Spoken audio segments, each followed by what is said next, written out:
दोस्तों एटीट्यूड ऐसा बनाओ, कभी अगर बनना है तो बाज बनना, लेकिन कभी तोता मत बनना। तोता बोलता तो बहुत है लेकिन ज्यादा ऊंचाई तक उड़ नहीं सकता। बाज बोलता बहुत कम है लेकिन सबसे ऊंचाई पर उड़ता है और बाकी पक्षियों का राजा होता है बाज।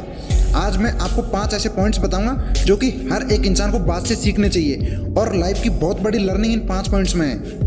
पहली सीख, बाज की तरह अकेले चलना सीखो। बाज अकेला उड़ता है और बाकी पक्षियों के मुकाबले सबसे ऊंचाई पर उड़ता है। बाज अकेला उड़ेगा लेकिन कभी भी चिड़िया और छोटे पक्षियों के साथ नहीं उड़ेगा। बाज हमेशा या तो बाज के साथ उड़ता है या फिर अकेला उड़ता है। इससे हमें ये सीख मिलती है कि छोटी सोच वालों से हमेशा दूर रहें, अकेले रहो, क्योंकि यही वह समय है जब खुद को जानने का असली मौका मिलता है। दूसरी सीख है, बाज की तरह अपने लक्ष्य पर ध्यान दो।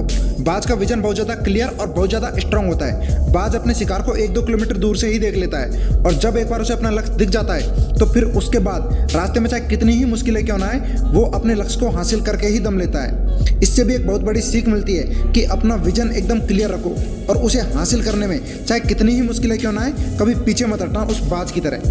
तीसरी सीख है, बाज कभी भी मरी हुई चीज़ों को नहीं खाता।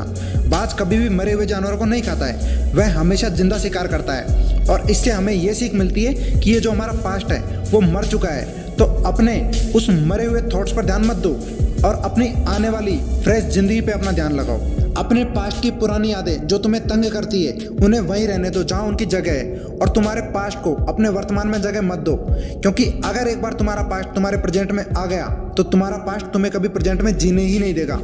पास्ट में तुम्हारे साथ कितना भी बुरा क्यों ना हुआ हो, वो सब यादें और थॉट्स मर चुके हैं, और उस बाज की तरह बनो जो कभी भी मरी हुई चीजों को नहीं खाता है। चौथी सीख है, मुश्किल समय में डरो नहीं।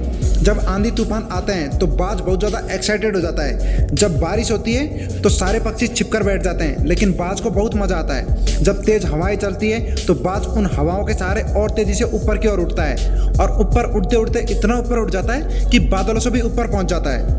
और इससे भी एक बहुत बड़ी सीख मिलती है कि मुसीबत में भी मजा ढूंढो। और नेपोलियन हिल ने एक बार कहा था कि हर बड़ी चुनौती अपने साथ में एक बहुत बड़ा अवसर लेकर आती है। तो उस बात की तरह तुम भी अपने अवसर को पहचानो, और जिस दिन उन अवसरों को पहचान लिया फिर सारी मुश्किलें तुम्हारे नीचे होंगी और तुम उन मुश्किलों के ऊपर होंगे। पांचवी सीख है, कंफर्ट जोन से बाहर निकलो। बाज अपने घोंसलों से सॉफ्ट घास को हमेशा निकाल देता है ताकि बाज का जो बच्चा होता है वो उसमें कंफर्टेबल ना हो सके, क्योंकि अगर वो घोंसले में कंफर्टेबल हो गया तो वह वहीं रहना पसंद करेगा। लेकिन बाज ऐसा कभी होने नहीं देता। बाज एक पक्षी है और उसे भी एक बात पता है कि कंफर्ट जोन में कोई ग्रोथ नहीं होती है। लेकिन हम तो इंसान है ना, और इंसान होने के बावजूद कई सारे लोग इस बात को समझते ही नहीं है। आप जितना ज़्यादा कंफर्ट जोन में रहोगे, आपकी लाइफ आने वाले टाइम में उतनी ही ज़्यादा अनकंफर्टेबल होने वाली है। दोस्तों, मुझे पूरी उम्मीद है कि बाज द्वारा बताए गए इन 5 लेसन्स में से आपको कुछ ना कुछ सीखने को जरूर मिला होगा। कमेंट करके जरूर बताइएगा कि आपको कौन सी सीख सबसे अच्छी लगी। और दोस्तों, आपको और किस टॉपिक और वीडियो चाहिए आप हमारे साथ कमेंट बॉक्स में साझा कर सकते हैं। वीडियो को लास्ट तक देखने के लिए शुक्रिया।